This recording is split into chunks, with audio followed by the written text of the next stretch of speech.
नमस्कार दोस्तों, हमारे चैनल में आप सभी का स्वागत है। दोस्तों, आज हम रामायण कथा से संबंधित शबरी का आश्रम के बारे में सुनेंगे। तो आइए दोस्तों सुनते हैं। तदंतर दोनों भाई कबंध के बताए अनुसार सुग्रीव से मिलने के उद्देश्य से पंपा नामक पुष्करिणी के पश्चिम तट पर पहुँचे। उन्होंने वहाँ शबरी के रमणीय आश्रम को देखा। शबरी सिद्ध तपस्विनी थी। उसने राम लक्ष्मण का अपने आश्रम में पाद्य अर्घ्य आदि से यथोचित सत्कार और पूजन किया। रामचंद्र ने शबरी से पूछा, हे तपस्विनी, तुम्हारी तपस्या में किसी प्रकार की कोई विघ्न बाधा तो नहीं पड़ती? कोई राक्षस आदि तुम्हें कष्ट तो नहीं देते? राम के स्नेह युक्त शब्द सुनकर वृद्धा शबरी हाथ जोड़कर बोली, हे प्रभु, मेरे इस आश्रम में आपके पधारने से मेरी संपूर्ण तपस्या सफल हो गई। मेरे गुरुदेव तो उसी दिन वैकुंठवासी हो गए थे जिस दिन आप चित्रकूट में पधारे थे।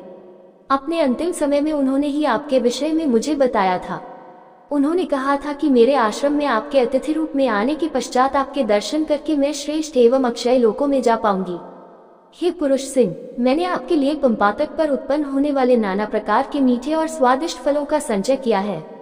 कृपया इन्हें ग्रहण करके मुझे कृतार्थ करें। राम के द्वारा शबरी से उनके गुरुजनों के विषय में पूछने पर शबरी ने बताया, हे राम, ये सामने जो सघन वन दिखाई देता है वह मतंग वन है। मेरे गुरुजनों ने एक बार यहाँ विशाल यज्ञ किया था। यद्यपि इस यज्ञ को हुए अनेक वर्ष हो गए हैं, तथापि अभी तक उस यज्ञ के सुगंधित धुएं से संपूर्ण वातावरण सुगंधित हो रहा है। यज्ञ के पात्र अभी भी यथास्थान रखे हुए हैं। हे प्रभु, मैंने अपने जीवन की सभी धार्मिक मनोकामनाएं पूरी कर ली हैं। केवल आपके दर्शनों की अभिलाषा शेष थी, वह आज पूरी हो गई। अतः आप मुझे अनुमति दे कि मैं इस नश्वर शरीर का परित्याग करके उसी लोक में चली जाऊं जिस लोक में मेरे गुरुजन गए हैं। शबरी की अदम्य आध्यात्मिक शक्ति को देखकर राम ने कहा, हे परम तपस्विनी, तुम्हारी इच्छा अवश्य पूरी होगी।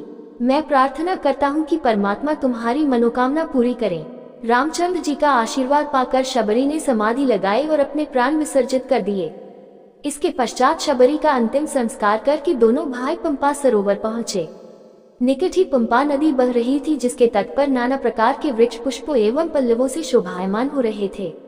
उस स्थान की शोभा को देखकर राम अपना सारा शोक भूल गए।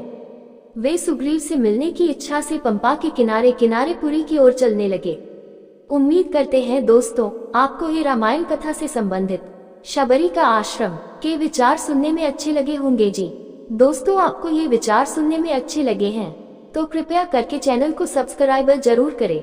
इसी के साथ विदा लेते हैं दोस्तों। कल फिर रामायण कथा का इससे अगला भाग लेकर हाजिर होंगे। तब तक सभी दोस्तों को जय श्री राम जी।